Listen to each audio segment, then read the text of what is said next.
Hi, welcome to Inside the Scary Mind of a Writer, and I'm Adina Lev, the writer. This is episode 86 of my continuing blog series of getting my name out there and some name recognition, lend a voice to my characters. Episode 86. I'm outside again. I'm on the back deck, and you can hear all the birds singing. My sister Sylvia said she really liked hearing the sounds of nature out here. I have my own backdrop of nature. We live in the woods in the Hermitage. Before I go any further, hi Judy. I forgot to say her name in the last episode, so she's just a little perturbed with me. She knows how this goes. So before we go any further, hi Judy, hi Josh, hi Jay, hi Joel, hi Sam, hi Alexis, hi, let's see, Judy. How many more times can we say Judy? Heather, Michelle. I'm up to 9 subscribers. Woo! And believe it or not, my podcast is really starting to take off. I've gotten 16, 17 people listening to my podcast. So my agent, Josh, was right on the money putting that up there as a podcast. Okay, no problem. I'm sitting here looking at the different bugs and dragonflies that are flying. Dragonflies have got to be the nosiest bugs this side of the world. See the ball again? Yes, you're going to see variations of me playing with the ball because these dogs are made out of Velcro. I swear, I cannot go anywhere in the house without the dogs being on top of me. And for some reason, Rascal has decided that, I can't even say he decided, this was how we got him. He was obsessed with tennis balls. And last week, it was me with the green chucking thing. This week, it's me just throwing the ball. This is my first time using a tripod, and it seems to be working well. I'm sure that last week there was a lot of, you don't know you're moving even when you think you're sitting still. So all this week has been research. Oh my goodness, research. And the more I research, the more questions I get asked in my head by myself, the more questions I ask of myself, what else was going on during this time frame. So this week is nothing but research on Navy traditions during World War II and how women were affected.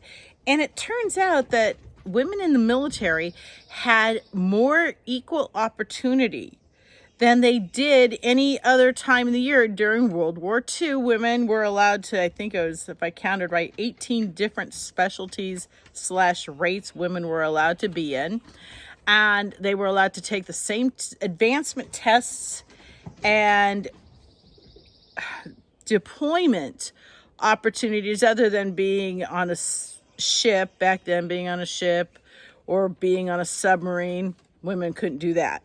But they could do everything else within those rates. So during World War II, the best place to be a career-minded person, woman, was in the Navy or in the military period. So a lot has changed. Another thing I found out has changed is they didn't say ma'am. An officer, whether it was a man or a woman, was referred to as sir or by their rank. So captain. They did have women captains back in the World War II. They couldn't go on surface ships. They would not be in the line of command, but they had achieved the rank of captain. So, inside the crazy mind, I've been touting this whole conspiracy theory about the coronavirus and how the possibility is that this is a bioweapon. And everybody's like, oh, shut up, Adina. You just don't know what you're talking about. They're not wrapping their head around that we can target. We've seen this targeting among pesticides where they have enabled this pesticide to be a biological weapon. It targets the specific DNA sequencing in mosquitoes. So we're able to kill off certain bugs without hurting the pollinators, the bees, the dragonflies, things like that. So if we can do that with a pesticide, why can't we do that in the DNA biological weapon? And think about it. We just had, I know that sounds like the precursor for a Tom Clancy novel, doesn't it? Where a government lab has found a way, or an independent lab has found a way to target just a certain group of a society.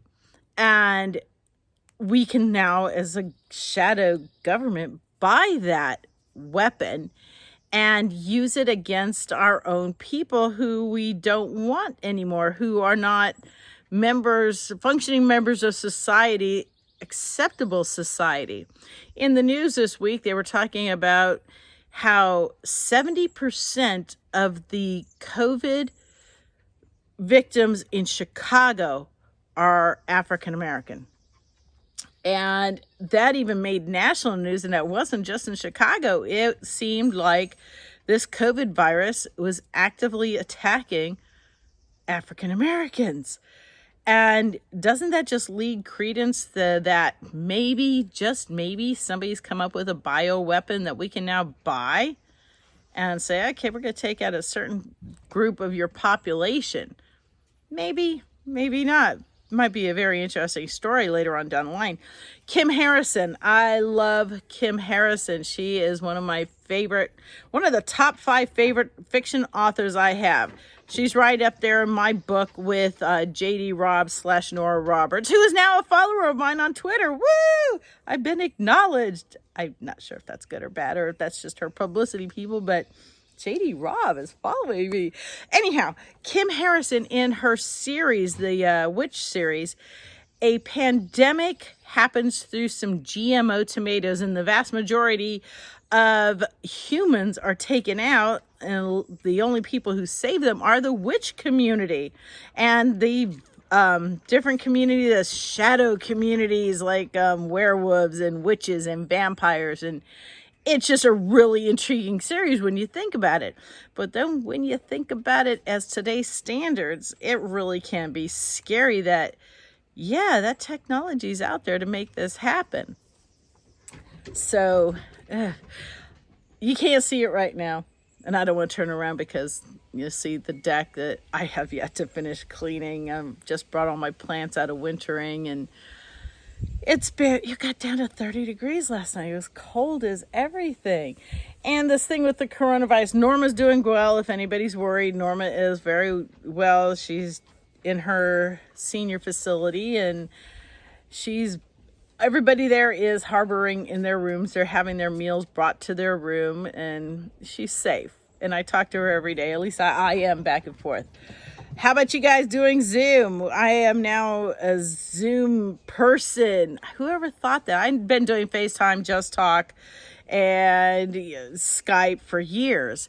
But now Zoom, I have all my friends in a room during the Seder. Right after the Seder, we had a family group room. That was fun. Hi, Jamie.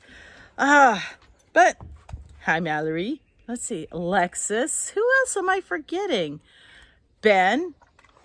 And I already said the other Sams. You ever forget, like Judy? I forgot Judy. Hi, Judy. Yeah, I think that's number 3. I said, hi, Judy. Sylvia, Raynell. I really should get more on Zoom, huh? But we had the Triangle Women Veterans Group. We had a room. And doesn't that sound lascivious? We had a room.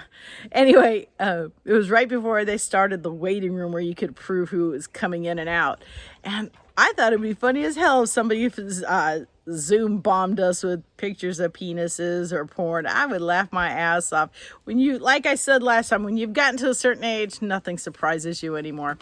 So anyway, Rascal is being a pain in my butt with this ball because it's right under my feet. So this has been Adina Lev, Inside the Scary Mind of a Writer. And thumbs up, thumbs down, subscribe, share. If you're listening to this on the podcast, subscribe. I think that's how you do it. It's on the SoundCloud. Y'all be safe out there, and I will be babbling at this camera again from a different locale next week. Y'all be safe out there. Bye.